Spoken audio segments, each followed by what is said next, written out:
하나님, 우리를 이 말씀의 자리로 부르시니 감사합니다. 하나님, 우리가 오늘 생명의 말씀 듣고 주님 앞에 반응하며 나아가기 원하온데, 하나님, 이 시간 우리가 말씀 받는 것을 방해하는 것들이 있다면 주님 이 시간 그 모든 방해들 제하여 주시고, 하나님 말씀 앞에 우리가 주님의 전심으로 반응하며 나아갈 수 있도록 인도하여 주십시오. 예수 그리스도의 이름으로 기도합니다. 아멘. 오늘 말씀 가운데 예수 그리스도의 은혜와 평강이 충만하기를 소망합니다. 우리 좌우 옆 사람들과 한번 이렇게 인사를 하기를 원합니다. 하나님 살아계십니다. 살아계신 하나님 나와 동행하십니다. 네, 아멘, 아멘. 사랑하는 성도 여러분, 여러분이 믿으시는 그 하나님, 살아계신 하나님이십니까? 내가 믿는 하나님이 정말로 살아계셔서 나와 오늘도 또 내일도 동행하는 하나님이십니까? 우리가 오늘 말씀을 통하여 다시 한번 그 살아계신 하나님을 우리가 기억하고 또 만나고 내 삶 가운데 동행하시는 그 하나님을 내가 또 인정하고 또 내가 그 살아계신 하나님의 말씀 따라 살아가기로 결단하는 그 믿음의 결단이 있기를, 또 우리 삶 가운데에 변화가 있는 이 말씀의 시간 되기를 예수 그리스도의 이름으로 소망합니다. 우리가 오늘 하나님과 동행하는 사람이라는 제목으로 말씀을 나누기 원하는데, 하나님과 동행하였던, 오늘 이 시편 16편을 시를 썼던 다윗, 하나님과 동행하였던 그 다윗이 어떻게 모든 순간에 하나님과 동행하는 삶을 살았는지, 하나님과 동행하는 사람은 어떤 사람인지를 우리가 살펴보기를 원합니다. 말씀드린 바와 같이 오늘 이 시편의 16편의 말씀 다윗의 시로 알려져 있습니다. 다윗이 어떤 사람입니까? 사도행전에서 바울은 다윗을 이렇게 이야기합니다. 사울의 뒤를 이어서 이스라엘의 2대 왕이 되었고, 하나님께서 우리 개역개정에서는 내 마음에 맞는 사람이다, 그리고 개역 한글에서는 내 마음에 합한 사람이다 라고 말씀하신, 하나님께서 그렇게 인정하신 사람이 바로 다윗입니다. 다윗 왕은 그 처음부터 끝까지 하나님과 동행하는 사람이었고, 그렇기에 하나님은 다윗에게 약속하셨죠. 내가 너의 집에 영원히 멸망시키지 않고 함께하겠다라고 약속하셨습니다. 다윗은 항상 하나님과 동행하였기 때문에 그가 어떤 삶을 살았습니까? 사울에게 이유 모르게 쫓겨서 이리저리 도망다니고, 또 그가 왕이 되었을 때도, 또 이제는 그의 아들에게 쫓겨서 또 다시 도망가는 그 비참한 삶을 살아가는 모든 순간에도 끝까지 하나님을 붙들었고, 그가 하나님과 동행하였던 사람이기 때문에 어떠한 순간에도 시편의 그 수많은 찬양과 같이 하나님을 찬양할 수 있었던 자였습니다. 사랑하는 성도 여러분, 다윗처럼 저와 여러분이 하나님과 동행하는 사람이기를 원하십니까? 하나님과 동행한 다윗이 어떠한 순간에도 흔들리지 않고, 오늘 고백한 말씀처럼 흔들리지 않고 하나님의 자녀로 끝까지 그러한 삶을 살기를 원하십니까? 다윗이 어떻게 하나님과 동행하는 삶을 살았는가? 오늘 말씀에 두 가지가 나옵니다. 근데 이제 두 가지를 나누기 전에 제가 지금 이렇게 말씀 서기 전에 우리 찬양하는 가운데에 마음에 감동이 있어 나누면, 우리 찬양팀이 오늘 새로운 찬양했죠. 말씀 앞에서라는 찬양을 했습니다. 우리가 성경에서 말하는 계속되는 어떠한 하나님의 말씀들, 우리 오늘 이 예배를 통하여서 우리가 또 주일 예배뿐 아니라 수요 예배, 또 새벽 예배를 통하여서 계속해서 메시지는 선포되는데, 제가 계속해서 또 강단에서 말씀드린 바와 같이 내가 하나님의 말씀을 읽지 않으면, 하나님의 말씀을 내가 보지 않으면 그 말씀은 나에게 하나님이 역사할 수 없는 것입니다. 물론 성령의 강권한 능력으로 나의 삶 가운데 역사할 수 있지만, 하나님은 그렇게 인격적이지 않으신 분이 아니십니다. 하나님이 인격적이셔서 하나님을 찾고 하나님의 말씀을 가까이 하는 자들에게 하나님 말씀하시고 역사하시는 줄 믿습니다. 그래서 살아계신 하나님의 말씀을 가까이 하는 저와 여러분 되기를 소망합니다. 그게 어쩌면 하나님과 동행하는 삶을 사는 첫 번째 그 열쇠인 줄 모르겠습니다. 그래서 바쁘죠. 우리의 삶이 너무 바빠요. 근데 왜 바쁠까? 우리의 삶이 내가 말씀 한 절 읽을 수 없을 만큼 왜 바쁠까? 나의 삶의 1번에 하나님의 말씀이 없기 때문입니다. 나의 삶의 1번에 내가 오늘 먹고 사는 문제, 내가 내일 먹고 살 문제, 내가 지금 해결해야 될 이 삶의 문제가 1번에 있으니까 말씀이 눈에 들어오지 않는 것이죠. 우리 생명의 말씀을 항상 내 삶의 우선으로 두고 말씀 가까이 하는 저와 여러분 되기를 소망합니다. 그럼 이제 오늘 다윗이 고백한 그 두 가지를 살펴볼 텐데, 다윗이 어떻게 하여서 하나님과 동행하였고 어떻게 그가 정말 흔들림 없이, 우리가 이 글로 텍스트로 보기 때문에 다윗이 얼마나 비참한 삶을 살았는지 체감이 잘 안 되지만, 오늘 우리가 조금은 그것을 한 번 더 생각해 보면서 그 가운데에서도 어떻게 다윗이 하나님의 손을 놓지 않았는지, 나는 연약한 저는 오늘 아침에도 주님 앞에 나오면서 이 주일에도 뭔가 나에게 어려운 마음 상하는 일이 닥쳤을 때 뭔가 주님을 의심하고 주님 앞에 뭔가 불편한 마음이 들었는데, 어떻게 다윗은 끝까지 지금 이 상황보다 더 비참한 가운데에서 하나님과 동행하였는지, 하나님의 손을 놓지 않았는지를 살펴보기를 원합니다. 그 첫 번째, 다윗이 하나님과 동행하였던 첫 번째는 오늘 8절에 상반절에 고백하고 있는데, 하나님을 내 앞에 항상 모셨다라고 고백합니다. 하나님을 내 앞에 모신다라는 것, 어떤 것을 의미할까요? 이것은 내 모든 삶의 순간을 하나님 앞에서 행동하는 것이다 라는 것입니다. 내가 눈을 뜨고 오늘 하루 살아가는 그 하루 한순간 한순간 가운데에도 하나님이 내 앞에 계시다라는 것을 기억하고 그 믿음으로 살아가는 것입니다. 코람 데오라고 말을 하죠. 하나님 앞에서의 삶을 살아간다라는 것입니다. 또한 하나님을 내 앞에 항상 모신다라는 것은 내가 항상 하나님 안에 거한다라는 것입니다. 바울은 고린도전서에서 이렇게 말합니다. 고린도전서 10장 31절의 말씀에 이렇게 바울이 이야기합니다. 읽겠습니다. 시작. 그런즉 너희가 먹든지 마시든지 무엇을 하든지 다 하나님의 영광을 위하여 하라. 하나님의 영광을 위하여 하라라는 것을 조금 더 원어적으로 그 직역에서 번역하자면 하나님의 영광 안에서 하라라고 말을 합니다. 다시 말해 너희가 무슨 일 하든지 하나님의 영광 안에서 하라라는 것입니다. 성경은, 우리 예수 그리스도 이후에 성경은 우리에게 참 자유를 주셨습니다. 아멘이십니까? 그리스도께서 우리를 자유케 하셔서 우리는 더 이상 죄의 멍에를 지지 않고 자유를 얻었습니다. 바울이 똑같이 고린도 교회에 이 자유를 전했습니다. 그러자 고린도 교회 사람들은 이렇게 반응했습니다. 이제 우리가 자유하니까 내 마음대로 살아도 되겠다. 마음대로 먹고 싶은 거 먹고 마음대로 내가 하고 싶은 거 해도 나는 이제 주님 안에서 자유하기 때문에 내 마음대로 살아도 된다라고 생각하였습니다. 저희 아버지께서 제가 자랄 때 귀에 박히게 했던 몇 가지 말들 중에 이 자유에 대한 거 한 가지가 있는데, 책임이 없으면 자유가 아니라 방종이다 라는 말을 아직도 이제 생생하게 기억합니다. 사랑하는 성도 여러분, 그리스도께서 우리에게 자유를 주셨습니다. 아멘입니다. 그러나 우리가 이 땅에서 그리스도의 자유를 가지고 살아갈 때 하나님은 우리에게 자유를 주셨는데 주님 앞에 설 때에 나의 삶의 책임은 내가 지는 것입니다. 하나님께서는 분명히 말씀을 통하여 말씀하였고 이것은 죄다, 이것은 죄가 아니다, 하나님 말씀 이대로 지켜야 한다 라고 말하였습니다. 안식일을 기억하여 거룩하게 지켜라. 너의 소득의 10분의 1을 하나님 앞에 구별하여 드려라. 이와 같이 어떤 사람들은 이것이 불편하여서 율법은 이제 폐하였다라고 말하지만 성경 말씀은 오늘도 우리에게 분명히 말하고 있습니다. 그러나 이것을 내가 주님 안에서 자유라는 명목하에 그냥 내 마음대로 살아간다면 하나님 지금은요, 아직은요, 언제 주님 앞에 가실 줄 우리가 아무도 모르지 않습니까? 주님이 주시는 자유에는 나의 책임이 따르는 것입니다.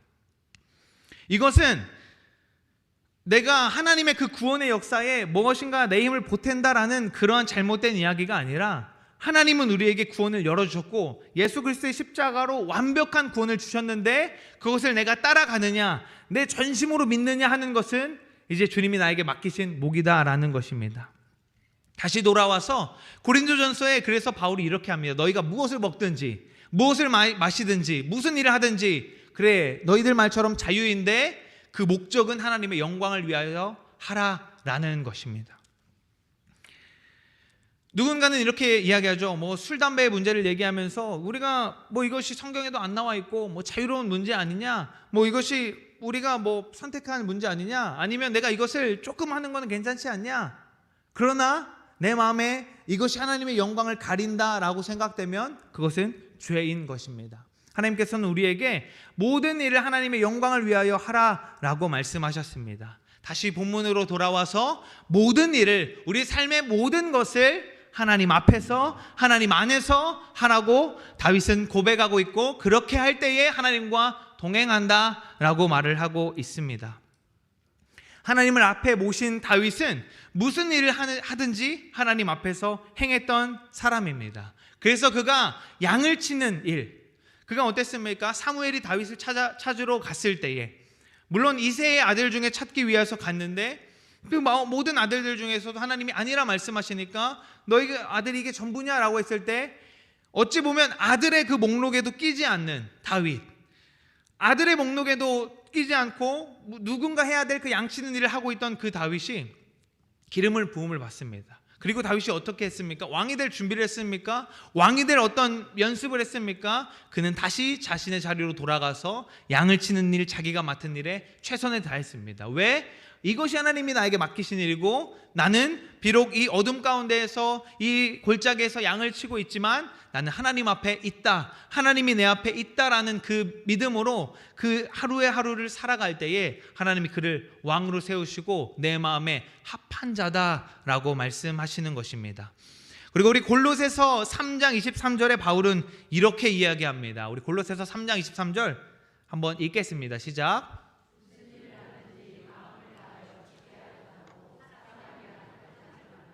아멘. 이 또한 무슨 일을 하든지 하나님이 내 앞에 계시고 내가 무슨 일을 하든지 하나님 앞에 하나님께 한다라는 마음으로 행동하라라는 것입니다. 사랑하는 성도 여러분, 하나님과 동행하는 삶의 그 첫 번째는 하나님이 항상 내 앞에 계시다라는 것을 기억하는 것입니다. 내 삶의 모든 말과 나의 행동, 심지어는 나의 생각까지도 내 앞에 계신 하나님이 보고 계신다라는 것을 기억하고 우리가 잊지 말아야 합니다. 이렇게 모든 일에 하나님과 동행하였고 하나님이 내 앞에 계신다라는 것을 인정하고 믿음으로 살아갔던 다윗, 우리 이러한 찬양도 있지 않습니까? 모든 시선을 주님께 돌리고, 다윗이 하나님이 내 앞에 계신 그 삶을 살아간 다윗은 그 자신의 시선이 하나님께 있던 사람입니다. 근데 딱 한 번 다윗이 그 시선을 다른 밖으로 돌리죠. 우리아의 아내를 범하는 일을 합니다. 그때 다윗이 회개할 때 결국 다윗의 고백은 내가 하나님 앞에 결코 나의 이제 시선을 놓치지 않겠다라고 고백하고 회개하는 것입니다. 하나님의 마음에 합하다라고 성경에서 유일하게 말했던 다윗도 그 삶 가운데에 하나님께 시선을 놓쳐버려서 그 죄악된 길로 가버리는 길이 있었습니다. 하물며 저와 여러분이겠습니까? 사랑하는 성도 여러분, 하나님이 항상 내 앞에 계시다라는 것을 기억하시고 매일 모든 순간에 하나님과의 눈맞춤에서 눈을 피하거나 한눈 팔지 마시기를 소망합니다. 우리가 운전을 할 때도 마찬가지죠. 내가 운전을 혼자 하고 내가 운전을 하면서 말하는 것 아무도 듣지 않습니다. 내 앞에 끼어든 사람 내가 아무리 욕하여도 그 사람은 듣지 못합니다. 그러나 하나님은 듣고 계시다라는 것을 분명히 기억하시기를 소망합니다. 두 번째로 하나님과 동행하였던 사람 다윗이 하나님을 앞에 모시고 그 두 번째로 어떻게 하였냐? 하나님을 나의 오른쪽에 모셨다라는 것입니다. 우리 8절의 말씀을 한번 다시 읽겠습니다. 8절입니다. 시작. 내가 여호와를 항상 내 앞에 모시며 그가 나의 오른쪽에 계심으로 내가 흔들리지 아니하리로다. 아멘. 하나님을 나의 오른쪽에 모셨다, 하나님이 내 오른쪽에 계시다라는 것은 두 가지의 의미를 말씀드릴 텐데, 그 첫 번째는 하나님이 나의 힘이시다라는 것입니다. 그가 나의 오른쪽에 계심으로, 성경에서 오른쪽, 우편을 이야기할 때는 힘과 권능을, 능력을 이야기합니다. 그래서 하나님이 나의 오른쪽에 계신다라는 그 고백은 첫째로 다윗 자신이 그 힘과 모든 능력이 하나님으로부터 나온다라는 고백을 하는 것입니다. 자신이 온 이스라엘의 왕의 자리에 있을 때도, 또 반대로 인생의 가장 밑바닥에 있을 때도 오직 하나님만이 나의 능력이요 하나님만의 나의 힘이시다라는 그 고백을 하는 것입니다. 여호와는 나의 목자시니 내가 부족함이 없으리로다. 여호와는 나의 능력이시다, 나의 의지할 분이시다 라는 그 고백인 것이죠. 오직 하나님, 살아계신 하나님만을 의지할 때 내가 흔들리지 않는다라고 다윗은 오늘 고백하고 있습니다. 이것이 하나님과 동행한 다윗의 고백입니다. 사랑하는 성도 여러분, 우리가 의지할 분 오직 살아계신 하나님이신 줄 믿습니다. 이 땅의 모든 것들은 썩어진다고 말합니다. 세상 사람들이 섬기는 모든 것은, 모든 우상은 다 죽은 것들입니다. 오늘 우연찮게 금주간에 두 번의 이제 장례가 있었는데, 두 번 다 이제 하관, 이제 매장 이렇게 치르는 장례를 했는데, 저는 이제 그 가운데에서 볼 때마다 이러한 말씀이 더 새겨지는 것 같습니다. 하나님 앞에 갈 때 우리는 이 땅에 아무것도 가지고 갈 수 없습니다. 오직 우리가 의지할 분은 썩지 않으시고 영원한 하나님 한 분이심을 기억하시기를 소망합니다.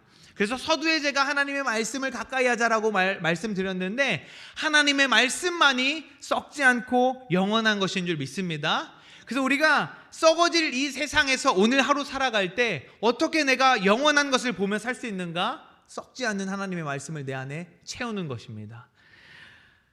우리가 하나님 한 분, 그 영원한 하나님 한 분만을 의지할 때 내가 아무리 내 눈에 보기에 든든해 보이고, 내가 아무리 세상이 말할 때 흔들림 없다라고 말하는 것처럼, 영원할 것처럼 보여도 그것은 다 무너지는 줄을 잊지 않으시기를 소망합니다. 우리 살아계신 하나님께서는 나의 창조주 되시며 결코 흔들리심이 없는 분이시고 우리가 영원히 의지할 소망 되십니다. 이사야는 이렇게 고백합니다. 풀은 마르고 꽃은 시드나 우리 하나님의 말씀은 영원히 서리라. 아멘. 항상 하나님을 나의 오른편에 두고 하나님만을 의지하는 저와 여러분 되기를 소망합니다. 하나님께서 나의 오른쪽에 계신다라는 것, 그 두 번째는 무엇인가? 하나님이 나와 항상 함께 하신다라는 것입니다. 우리 하나님은 단 한순간도 우리의 곁을 떠나지 않으십니다.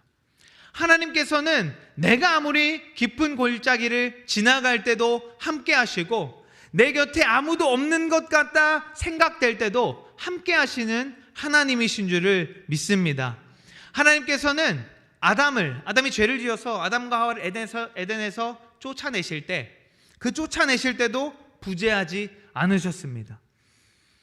하나님은 아담과 하와에게 성경에 보니까 가죽 옷을 지어 입히셨다고 말합니다. 그들이 죄악 가운데 빠져서 하나님과 단절될 길로 갈 때도 하나님은 희생을 통하여 가죽 옷을 지어 입히시고 끝까지 그들과 함께 하셨던 것입니다. 사랑하는 성도 여러분, 혹 여러분의 인생길에 나 혼자 지금 걸어가고 있는 것 같고, 왜 나한테만 지금 이 고난이, 이 시련이 찾아오는지, 왜 나 혼자 이런 힘든 삶을 살아가야 하는지 억울하고 분하고 슬프십니까? 그러나 여러분, 하나님은 우리와 언제나 함께 하신다라는 것을 분명히 기억하시기를 소망합니다. 언제나 나의 오른쪽에 계시며 나와 함께 하시는 하나님이심을 기억하기를 잊지 않으시기를 바랍니다. 다윗은 고백합니다. 여호와께서 나의 오른쪽에 계시기 때문에, 여호와께서 나의 오른쪽, 나의 의지할 분이시고 나와 항상 동행하시기 때문에 내가 흔들리지 아니한다. 그래서 흔들리지 않는 사람은 9절에 이렇게 고백하죠. 영혼육이 주님 안에서 평안을 누린다. 이러므로 나의 마음이 기쁘고 나의 영도 즐거워하고 내 육체도 안전히 산다라고 다윗이 고백하고 있습니다. 끝으로 하나님과 동행하는 사람은 어떤 것을 누리는가? 우리가 다윗이 하나님과 동행하면서 하나님을 내 앞에 두고 하나님을 내 우편에 두어서 내 의지할 분, 나와 동행하시는 사람을 하나님임을 기억하고 흔들림 없이 살아갔는데, 그렇게 하나님과 동행하는 사람은 그럼 어떤 누림이 있고 어떤 유익이 있는가 하는 것을 말씀드리고 살펴보고 말씀을 마무리하려고 맺으려고 합니다. 우리 시편 16편 11절 마지막 절 말씀 우리 한 목소리로 읽겠습니다. 시작. 주께서 생명의 길을 내게 보이시리니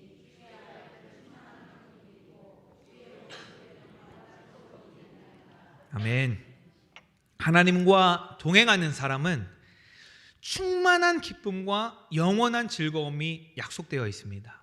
우리가 하나님과 동행한다면 나의 삶의 한숨과 한탄이 아니라 주님 안에서 충만한 기쁨이 넘쳐나야 하는 줄 믿습니다. 이것은 세상에서 말하는 정신승리하자는 이야기가 아닙니다. 그냥 낙천적으로 생각해서 긍정적으로 기쁘게 살아가자라는 말을 하는 것이 아닙니다. 주와 동행하는 사람은 어떠한 상황에도 기쁨과 즐거움이 넘치는 것입니다. 그런데 조건이 있다면 하나님과 동행해야 한다라는 것입니다. 저는 이제 신학교를 가기 전에 공대를 나왔습니다. 그래서 저는, 그리고 성도님들 아실지 모르겠지만 저는 T입니다. T. 저는 완전 이성적이고 그런 공대생이어서 오늘 말씀이 저에게 다가올 때 뭔가 이 부딪힘이 무엇이냐? 주께서 내게 생명의 길을 보이는데 주님 앞에는 충만한 기쁨이 있고 주의 오른쪽에는 영원한 즐거움이 있다. 자, 그럼 하나님의 앞에도 있고 하나님 옆에는 기쁨이 있는데 그 두 가지를 어떻게 하면 내가 다 누릴 수 있는 것인가? 내가 하나님 앞에 있는 그 충만한 하나님 앞에 있는 기쁨도 누리고 싶고 하나님의 그 오른쪽에 있는 영원한 즐거움도 내가 누리고 싶은데 어떻게 이 두 가지를 내가 다 누릴 수 있을까? 그래서 저는 이 공대생이다 보니까 뭔가 시간과 날짜와 성경을 볼 때도 일수와 뭐 순서와 장소와 위치 이런 것들이 조금 더 이제 관심이 가는데 이 11절 말씀에서 어떻게 하나님 앞에도 있고 하나님 옆에도 있는 그 기쁨과 즐거움, 하나님 한 분이신데 하나님이 뭐 여러분이 내 주위에 계신 것도 아닌데 어떻게 그게 가능할까 하는 생각을 잠시 묵상을 해보았습니다. 하나님 앞에 있는 그 기쁨과 하나님 옆에 있는 즐거움을 우리가 어떻게 다 누릴 수 있는가? 여러분, 하나님과 동행한다라고 할 때에 어떤 그 이미지가 떠오르십니까? 하나님과 동행하는 그 모습을 할 때 어떤 이미지가 떠오르십니까? 제가 이제 인터넷에 하나님과 동행이라고 쳐봤을 때 거의 많은 사진이 주님과 손 잡고 하나님과 손 잡고 걸어가는 것, 혹은 하나님과 뭔가 발 맞추어 걸어가는 그러한 이미지가 많이 이제 보였습니다. 예수님께서 내 한쪽 편에 계시고 내가 그 옆에서 걸어가는 모습을 떠올리는데, 제가 이 말씀을 묵상하는 가운데 말씀드린 바와 같이 하나님 옆에도 있고 싶고 하나님 앞에도 있고 싶은데 어떻게 하면 그것이 가능할까라는 그 고민과 묵상을 할 때에 저에게 떠오른 그 주님과의 모습은 두 손을 맞잡은 모습이었습니다. 우리가 하나님과 두 손을 맞잡으면, 제가 뭐 시키면 이제 불편하니까 제가 보여드리겠습니다. 우리가 하나님과 두 손을 맞잡으면 두 손을 맞잡은 하나님이 내 앞에도 계시고 내 오른손에도 오른손을 잡고 있는 분도 하나님이신 것입니다. 하나님과 내가 두 손을 맞잡을 때 주님이 내 앞에도 계시고 내 오른편에도 계신 것입니다. 성도 여러분, 길을 걸어갈 때 두 손을 맞잡고 우리가 걸어가지 않습니다. 우리가 일상적으로 한 손을 잡고 걸어가지, 불편하기 때문에. 그러나 내가 하나님과 두 손을 잡고 걸어간다면 내 한 걸음 한 걸음이 조심스럽고 한 걸음 한 걸음이 그 주님 따라서 한 걸음 한 걸음 나아갈 수 있는 것입니다. 하나님과 내가 손을 잡고 동행한다라고 할 때는 내가 먼저 갈 수도 있고 혹은 내가 지쳐서 뒤처질 때도 있습니다. 그러나 주님과 내가 두 손을 잡고 걸어간다면 하나님과 한 걸음 한 걸음 계속해서 동행하는 줄 믿습니다. 말씀을 맺겠습니다. 사랑하는 성도 여러분, 저와 여러분이 진정 예수님을 구주로 믿고 살아계신 하나님을 믿는 자들이라면 하나님과 동행하는 사람이 되어야 합니다. 하나님과 동행하는 사람 어떤 사람이었습니까? 하나님이 내 앞에 계신 것을 기억하고 내가 무슨 일을 하든지 내가 어떠한 말과 행동과 생각을 하든지 내 앞에 계신 하나님 기억함으로 살아가는 사람, 그리고 하나님이 내 오른쪽에 계신다. 이것은 첫째로 하나님이 나의 의지할 분 되시고 하나님만이 나의 능력이고 힘이시다라는 것을 기억하고 살아가는 자인 것입니다. 그리고 하나님이 나와 언제나 어떠한 순간 가운데에서도 동행한다라는 사실을 믿고 살아가는 자가 하나님 안에서 동행하고 주님과 동행하고 흔들림 없는 믿음의 사람이 하나님과 함께 함께하는 사람인 것입니다. 우리 저와 여러분 부안업계 모든 우리 성도님들이 주님 오시는 그날까지 하나님과 두 손을 꼭 잡고 주님 안에서 영원한 기쁨과 그 영원한 즐거움으로 믿음 지키며 살아가는 저와 모든 성도님들 되기를 예수 그리스도의 이름으로 소망합니다. 기도하겠습니다. 하나님, 오늘 말씀을 통해 하나님과 동행하는 삶, 우리가 그토록 원하고 또 매일매일의 내가 입술로 고백하였던 주와 동행하기 원합니다 라는 그 고백이 나의 삶 가운데에 어떻게 가능한지 알게 하시니 감사합니다. 하나님, 말씀을 통하여 내 삶 가운데에 내 앞에 계신 하나님 인정하고 기억하며 모든 상황 가운데에서도 주님께 그 주님을 바라보는 눈을 놓치지 않게 하시고 오직 하나님만을 의지하고 나와 항상 동행하시는 그 하나님 기억하며 주와 동행하는, 하나님과 동행하는 사람, 하나님의 마음이 합한 자다라고 나도 칭함받을 수 있는 귀한 믿음 더하여 주시고 그 믿음의 삶을 하루하루 살아갈 수 있도록 주님 붙들어 주십시오. 예수 그리스도의 이름으로 기도합니다. 아멘.